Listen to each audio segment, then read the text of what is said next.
bicho vai pegar! Olá, pessoal! Bem-vindos a mais um bloco. Vamos continuar a estudar de forma mais aprofundada os demais casos de concordância verbal. Atenção à próxima classificação do sujeito. Temos aqui o sujeito classificado como indeterminado. O que é um sujeito indeterminado? Ele existe? Sim. Mas significa que ou você não sabe quem praticou a ação ou não deseja mencionar quem fez tal ação. Por exemplo, estamos aqui na sala do curso MCA, a porta está fechada. Se eu falar bateram a porta, eu não sei dizer quem realizou a ação de bater. Perceba que o verbo está na terceira pessoa do plural, ok? Esse é um caso de sujeito indeterminado. Ainda, vamos criar uma situação.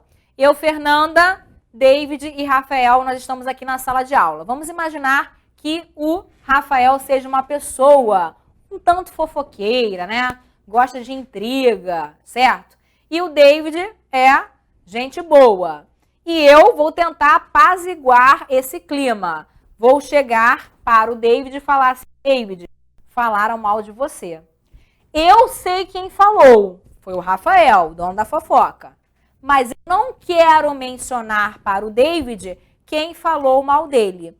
Temos mais uma vez o verbo na terceira pessoa do plural, trata-se de um sujeito indeterminado, ok? Essa é a primeira estrutura, verbo na terceira pessoa do plural. Ainda uma outra construção possível para o sujeito indeterminado. Nesse caso, você precisa analisar a transitividade do verbo. Vamos completar aqui no nosso quadro, no nosso mapa, os casos de sujeito indeterminado. Então, no sujeito indeterminado, você pode encontrar o verbo na terceira pessoa do plural, ou ainda, atenção, você pode encontrar um verbo na terceira pessoa do singular mais o ser. Nesse caso, o ser será classificado como índice de indeterminação do sujeito. Então, outra estrutura, terceira pessoa do singular mais o ser.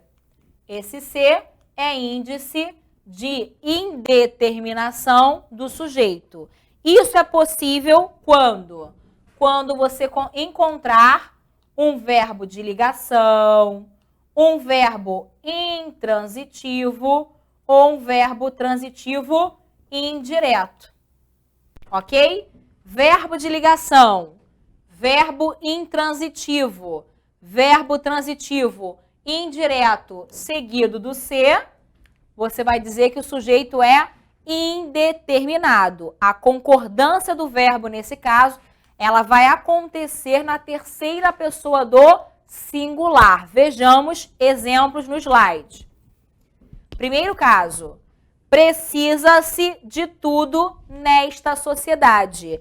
Eu tenho aqui o verbo precisa. Quem precisa, precisa de alguém ou de alguma coisa. Observe que esse verbo pede um complemento com preposição obrigatória. Estrutura, verbo na terceira pessoa do singular, verbo transitivo indireto, mais o ser, índice de indeterminação do sujeito. Alguém precisa, mas eu não sei dizer quem é. O sujeito está indeterminado.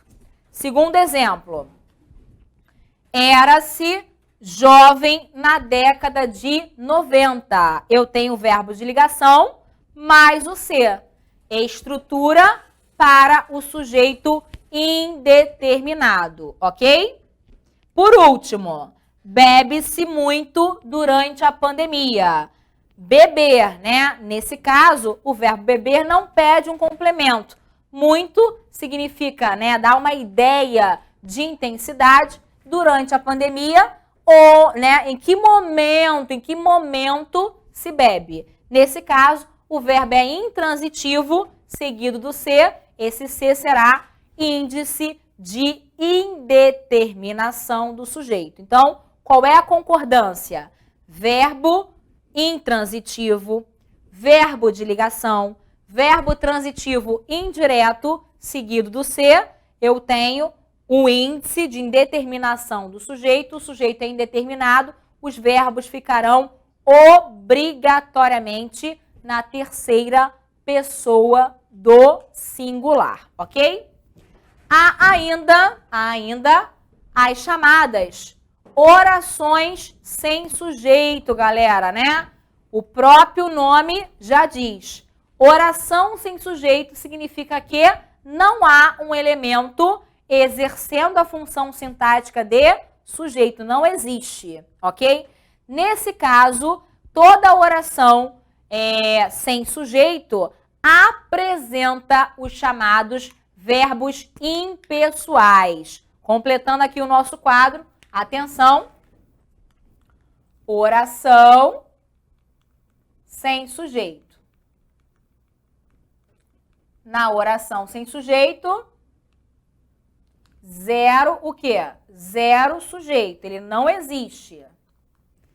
Vou encontrar os chamados verbos impessoais.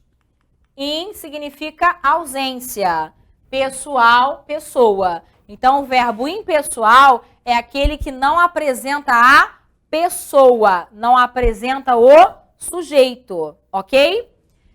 Cuidado apenas com um verbinho, aqui o verbo ser. O verbo ser é classificado como impessoal para alguns casos, mas ele vai também permitir a concordância. Por que eu digo isso? Os verbos impessoais são escritos obrigatoriamente na terceira pessoa do singular, tirando o verbo ser. O verbo ser pode estar no singular ou pode apresentar variação. E aí eu vou estudar esse caso separadamente com vocês, ok? Orações sem sujeito, vejamos os casos. Atenção ao nosso slide. Primeiro exemplo. Há pessoas desonestas na vida política. Vamos trocar o haver por existir, ok? Caso clássico, clássico. Não cai não, despenca de tanto que cai. Haver, quando significa existir, trata-se de um verbo impessoal, por isso você tem uma oração sem sujeito.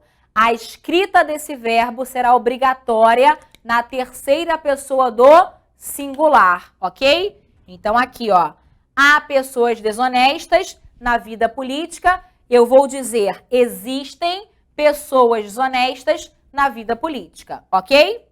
Segundo caso, há anos que moro no Brasil. O verbo haver está indicando o quê? Um tempo passado, um tempo transcorrido. Também temos uma oração sem sujeito. Verbo na terceira pessoa do singular, obrigatoriamente. Chove lá fora. Verbos expressando fenômenos da natureza. Chover, nevar, trovejar, relampejar. Também oração sem sujeito e escrita do verbo terceira pessoa do singular. Faz 10 anos que nos formamos no curso de letras. Muitas vezes você escuta a seguinte construção. Fazem. Cuidado, né? O verbo fazer indicando tempo transcorrido ou na indicação de tempo, faz calor, faz frio, é uma oração sem sujeito. Por isso, fazem anos, fazem dias, construção inadequada. Qual é o correto?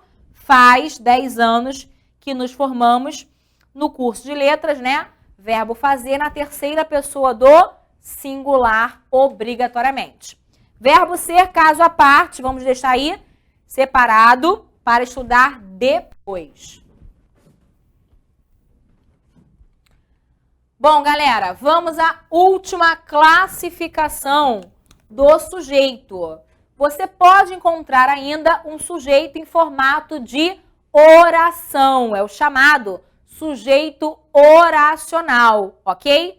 Para que haja uma oração, tem que ter verbo ou locução verbal. Vamos lá, atenção. Está claro que todos devem ficar em casa. Vou trocar essa frase inteira, iniciada pelo quê? No lugar desta frase, eu vou colocar o pronome isso. Está claro isso. Isso o quê? Que todos devem ficar em casa, ok? Vou aqui para essa oração, ó. Está claro. Vou achar o sujeito. Não há sujeito aqui. Pergunto. O que está claro? Isso. Isso o quê? Que todos devem ficar em casa, está claro.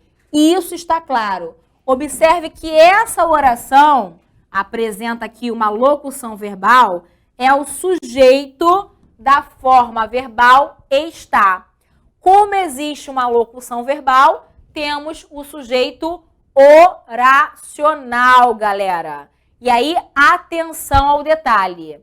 Para o sujeito oracional, a expressão que está fora do sujeito oracional fica obrigatoriamente na terceira pessoa do singular. Olha aqui o verbo está. Terceira pessoa do singular. Ok? Mais um exemplo, ó. Convém que todos fiquem em casa. Convém isso. Isso o quê? Que todos fiquem em casa. Vou lá para o verbo que está fora, ó. O que é que convém? Isso convém. Isso o que, Fernanda? Que todos fiquem em casa convém. Observe que essa estrutura, que todos fiquem em casa, apresenta um verbo, ok? Trata-se de um sujeito oracional. O verbo que está aqui fora, o verbo convém, ficará obrigatoriamente na terceira pessoa do singular, ok? Completando aqui o nosso mapa. Vou colocar aqui embaixo, ó. Sujeito oracional. Sujeito oracional. Nós temos, né, o verbo que está fora da estrutura do sujeito oracional. Ó, verbo fora da estrutura ficará na terceira pessoa do singular. Ficará na terceira pessoa do singular.